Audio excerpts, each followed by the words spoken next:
በስመ አብ ወወልድ ወመንፈስ ቅዱስ አሐዱ አምላክ። በስመ አብ ወወልድ ወመንፈስ ቅዱስ አሐዱ አምላክ። በስመ አብ ወወልድ ወመንፈስ ቅዱስ አሐዱ አምላክ። ይትባረክ እግዚአብሔር አምላከ አበዊነ ስቡሕ እኔ ውእቱ ወልዑል እኔ ውእቱ ለዓለም። ከሁሉ አስቀድሞ የአባቶቻችን አምላክ ልዑል እግዚአብሔር ምስጋና ይድረሰው። ለቅድስት ድንግል ማርያም ምስጋና ይድረሳት። ለመላእክት፣ ለጻድቃን፣ ለሰማዕታት፣ ለጌታ ባለሟሎች ምስጋና ይድረሳቸው። የተከበራችሁ ላይካነ ምስጢር ዲያቆናት፣ እግዚአብሔር የሚወዳችሁ ፍቅሩን በሞት የገለጠላችሁ ከብዙ ሀሳብና ከብዙ ፈተና ጠብቆ ለይቶ በቤቱ የጠራችሁ በቤቱ የሰበሰባችሁ አባቶችና እናቶች፣ ወንድሞችና እህቶች፣ ሕፃናትን ጭምር በወደደን ፍቅሩን በሞት በገለጠልን በእግዚአብሔር ፍጹም ሰላም እንደምን አደራችሁ? እንደምን አደራችሁ? እንደምን ሰነበታችሁ? እንኳን አደረሳችሁ። አሜን። አምላካችን እግዚአብሔር በምሕረት ጠብቆ በቸርነት ጎብኝቶ ኃጢአታችንን ስላልተመለከተ እንደርስ ዘንድ ስለፈቀደ በኃጢአታችን እንዳንኖር ጽድቅ እንሰራበት ዘንድ ቀጣዩን ሊሰጠን ስለወደደ በድጋሚ ስሙ ለዘላለም የተመሰገነ ይሁን። እንኳን ለታላቁ ጾም ለአብይ ጾም ለጌታችን ለመድኃኒታችን ኢየሱስ ክርስቶስ ጾም በሰላም አደረሳችሁ። ጾም ትፈውስ ቁስለ ነፍስ ወታጸምም ኩሎ ፍትወታተ ዘሥጋ። ጾም የሥጋን ቁስል ትፈውሳለች፣ ታድናለች። ወታጸምም ኩሎ ፍትወታተ ዘሥጋ።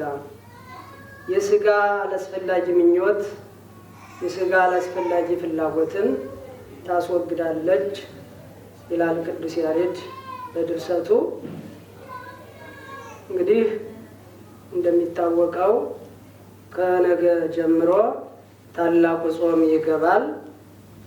አብይ ጾም ይባላል፣ ጾመ ኢየሱስ ይባላል፣ ጾመ አርባ ይባላል፣ ጾመ ሁዳዴ ይባላል።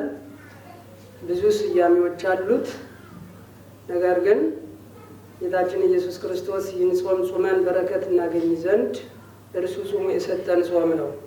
በድጋሚ እንኳን አደረሳችሁ ለማለት እወዳለሁ።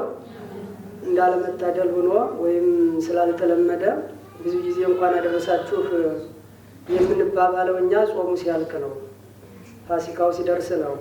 ያ መልካም ነው። ለፋሲካው መድረስም ጾሞ መፈጸምም ጥሩ ስለሆነ እንኳን አደረሳችሁ ልክ ነው ይባላል። ነገር ግን እዚህ ጋር እስካሁን የተባለ ሰው አለ? መልእክት የደረሰው ሰው አለ? እንኳን አደረሳችሁ እንኳን ለጾሙ አደረሳችሁ የሚል አይደለም ሀሳብ። ስለዚህ ስላልተለመደ እንጂ ጾም ለኛ ሸክም አይደለም። ጾም ለኛ ጭንቀት አይደለም። ጾም ለኛ እስር ማለት አይደለም። ጾም ለኛ አስጨናቂ ወይም ደግሞ የማያስፈልግ ማለት አይደለም። ጾም ለኛ መድኃኒት ነው። ቅድም በመግቢያ የቅዱስ ያሬድ የተናገረው እንደገለጥኩት ጾም ትፈውስ ቁስለ ነፍስ። የታመመችው የነፍሳችን ቁስል የሚፈወሰው በጾም ነው። የታመመው የነፍሳችን ማንነት የሚድነው በጾም ነው። የስጋችንም የሚጠበቀው ስጋችንም ጤንነትን የሚያገኘው የሚጠበቀውም በጾም ነው። ጾም የነፍስ መድኃኒት ብቻ አይደለም፣ የስጋ መድኃኒት እንጂ። ምክንያቱም ስጋ በልኩ ከኖረ ከሚያስፈልጉ ነገሮች ከተጠበቀ የስጋም ጤንነት ይጠበቃል። በምድር ስንኖር ጤንነት እናገኛለን። ስለዚህ ጾም የስጋም የነፍስም መድኃኒት ነው ማለት ነው። ለዚያ ነው ቅዱስ ያሬድ ጾም ትፈውስ ቁስለ ነፍስ፣ ጾም የስጋን የነፍስን ቁስል ትፈውሳለች። ወታጸምም ኩሎ ፍትወታተ ዘሥጋ። የማያስፈልጉ ፍላጎቶችን ልብላ ልብላ፣ ልጠጣ ልጠጣ፣ ልሩጥ ልፈርጥጥ፣ ልዘሙት፣ ልሂድ፣ ያየሁትን ነገር ሁሉ ላከናውን የሚል የስጋ ፍላጎትን ታስወግዳለች። ስጋ ደግሞ ያየውን ከበላ ያየውን ከጠጣ ያየውን ነገር ሁሉ ካደረገ እድሜ የለውም፣ እንደምናውቀው በኃጢአታችን ምክንያት ባለመገደባችን ምክንያት የመጡብን ብዙ በሽታዎች ይኖራሉ። ስለዚህ ጾም መድኃኒት ነው ማለት ነው። ለዚህ ነው ትምህሮሙ ለወራዙት ትምህሮሙ ጽሙና ይላል። ለወጣቶቹም በዚህ በአፍላ ዘመን ላሉት ለወጣቶቹ በነፋስ ባህሪ ላይ ላሉትም ለእሳት ባህሪያት ውስጥ ላሉትም ከ1 ዓመት እስከ 20 ዓመት ባሉት ውስጥ ያሉት የነፋስ ባህሪ ይባላል። የማይጨበጥ የማይታይ እዚህ ያለ ሲባል ያው አሁን እዚህ ጋር ያሉት እነዚህ ዲያቆናቱ ገና በዚህ በነፋስ ባህሪ ውስጥ ነው ያሉት። ስለዚህ በዚያ ላሉትም የእሳት ባህሪ ማለት ደግሞ ከ20 እስከ 40 ባለው ውስጥ ያለው ደግሞ ብዙ ጊዜ የእሳቱ ባህሪ ያው ሰው ከአራት ባህሪያት ስጋ ተፈጥሯል አይደለም? ከእሳት፣ ከውሃ፣ ከመሬትና ከነፋስ ስለተፈጠረ የሚያመዝንበት ማለት ነው። ይሄ ከዚህ እስከ 20 ድረስ ያለው የነፋሱ ባህሪ የሚያመዝንበት ጎልቶ የሚታይበት ማለት ነው። ከ20 እስከ 40 ድረስ ባለው እድሜ ውስጥ ያለው ደግሞ የእሳቱ ባህሪ የሚጎላበት በዚያን ጊዜ ነው። ሩጫ መልጣለሁ፣ ጨብጫ አስቀራለሁ፣ ሁሉን ነገር ማድረግ ይችላለሁ የሚባልበት ዘመን ማለት ነው። የዚያን ጊዜ ነው ጥንቃቄ የሚያሻው። ጥበበኛውን በጉብዝና ዘመን እግዚአብሔርን አስብ ብሎ የተናገረው በዚህ እድሜ ላይ ነው።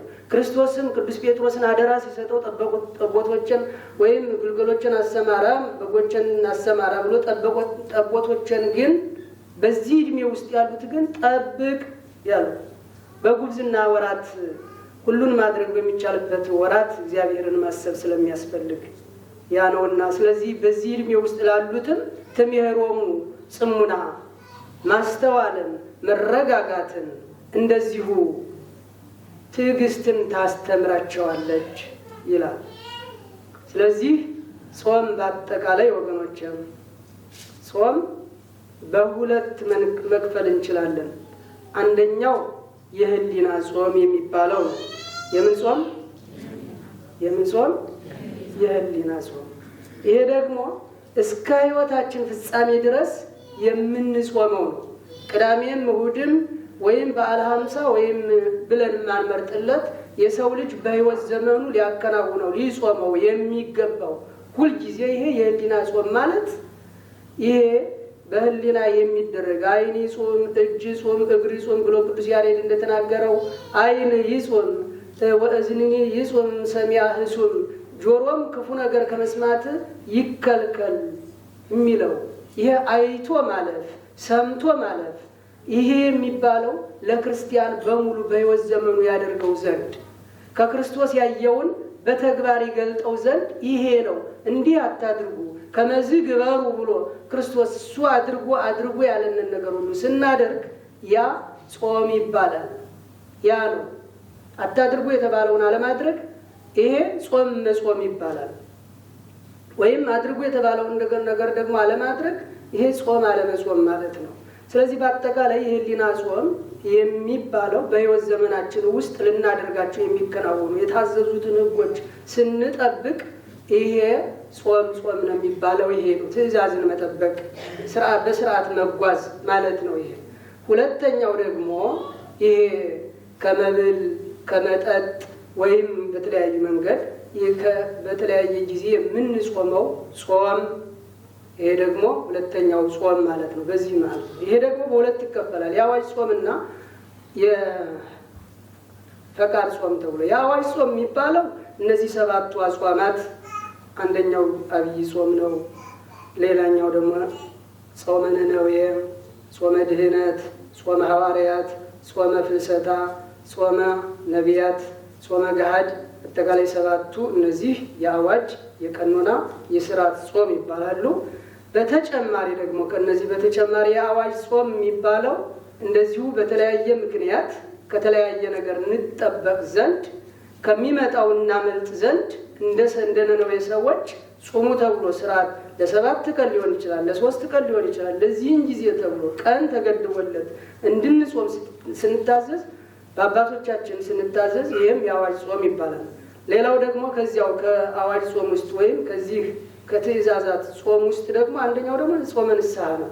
የንስሐ ጾም ኃጢአት ሰርተን ኃጢአታችን ወደ ካህኑ ሄደን ስንናዘዝ ይሄን ጾም እስከ 7 ቀን ጾም እስከ 40 ቀን ጾም ወይም እስከዚህ ድረስ ጾም ተብለን ስንታዘዝ ይሄም እኛ ወደን ያደረግነው ሳይሆን ታዘን በኃጢአታችን ምክንያት ወይም ለኃጢአታችን ስርየት የሆነን ዘንድ የተሰጠነው የታዘዝነው የትእዛዝ ጾም የአዋጅ ጾም ወይም የትእዛዝ ጾም ተብሎ ይባላል።